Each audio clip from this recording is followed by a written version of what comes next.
So in the morning, the body wakes up and the mind also wakes up and says, okay, we're awake and it feels that something's not right. I need to feel complete. Something isn't correct. We need to fix this. I got an idea. Let's find some problems to solve.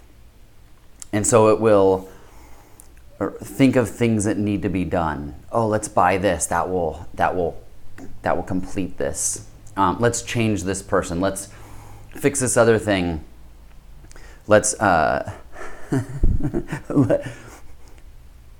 let's see if we can get a change in ourselves. I'm not good enough. I need to fix things. Maybe I'll go work out. Maybe I'll go for a run. You really haven't run in a long time.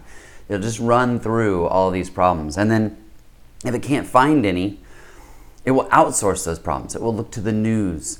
It will look to social media.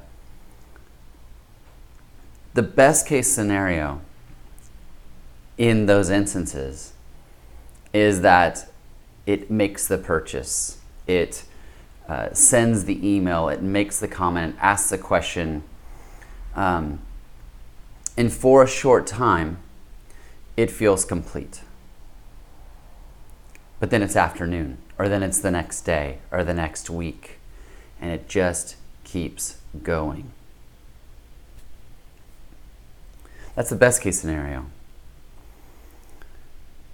The worst case scenario, best and worst is tricky, but is that it just continues. It can't find a solution to the problems that it's created, it's determined are in need of a solution. And then more of them, it just starts stacking them on. Once it has a hold, it starts stacking them on.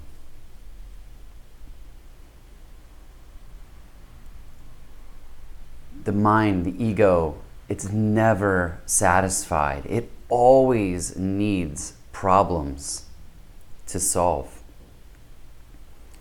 If you want to add character elements to the ego, it's how it proves its relevance in existence. And the truth is, it doesn't exist. It's not real. It's just thoughts arising from nowhere to nowhere. And the thought, there are problems in the world and I need to solve them. Those two thoughts are just thoughts. There are problems in the world. I need to solve them. I can solve them. I can't solve them. I can't do anything about it. They're all just thoughts arising. They don't need to be chased, fixed, solved. Just allow them to be.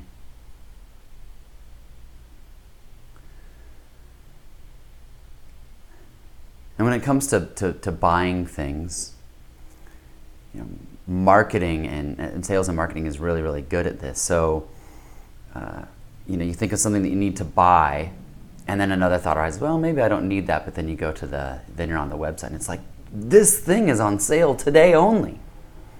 And that just plays right into, oh gosh, we've got to get this now. We've got to get this now, or it's not going to happen. What do we do? Click. The purchase is made.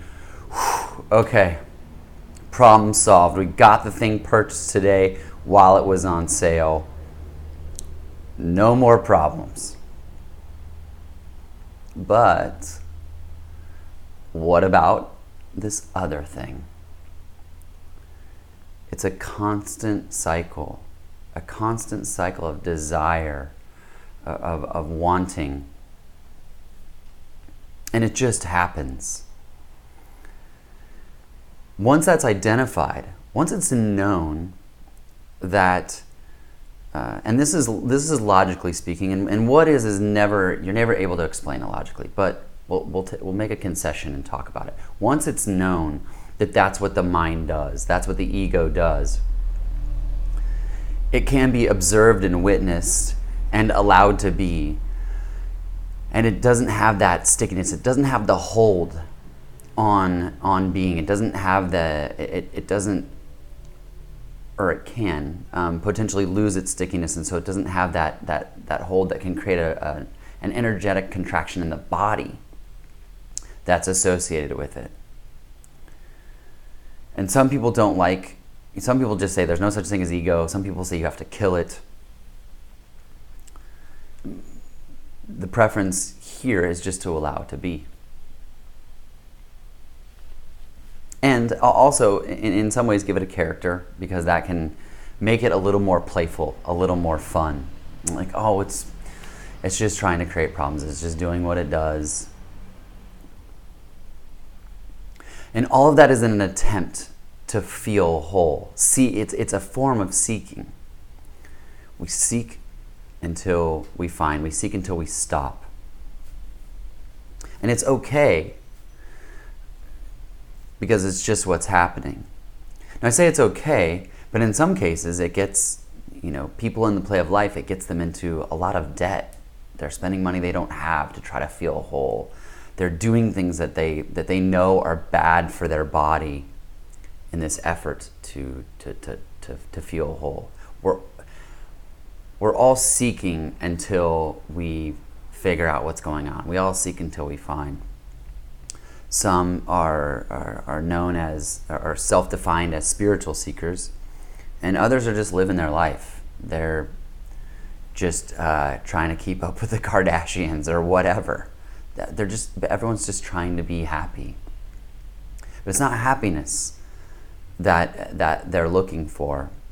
It's wholeness, it's peace. It's a desireless state, a not wanting, a place of not wanting.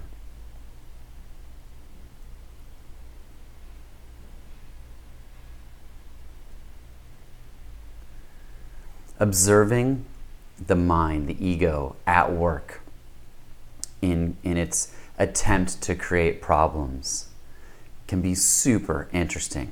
It can also save you a lot of money and save you a lot of trouble in the world. But he's saying, oh, I see what's happening here. Oh, I just quoted Moana.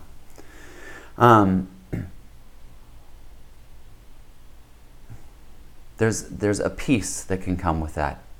A peace with the recognition that the mind is just doing what it does. The ego is just doing what it does.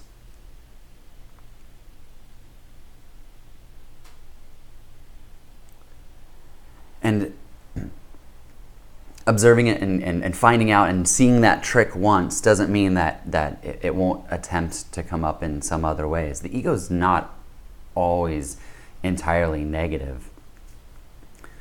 It's doing whatever it needs to do. Again, I'm giving it characteristics here, and it doesn't exist. But it's doing whatever it needs to do to maintain relevance so that its continued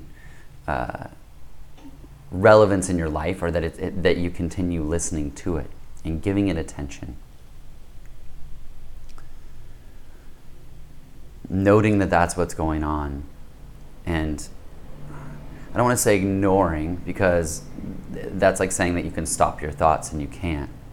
But recognition and acceptance of them happening means that there can be a focused attention on now, on what is, on this.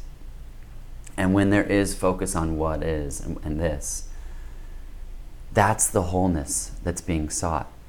That's the peace that is being searched for in external things.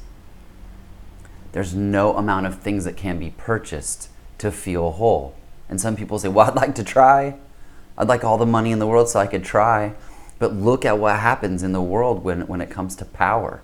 Those in power just want more power. They're not even feeling whole. The top whatever percent that have the most money in the world, it's never enough. They too are looking for wholeness. And the best place to find it is right here, right now. It's the only place to find it.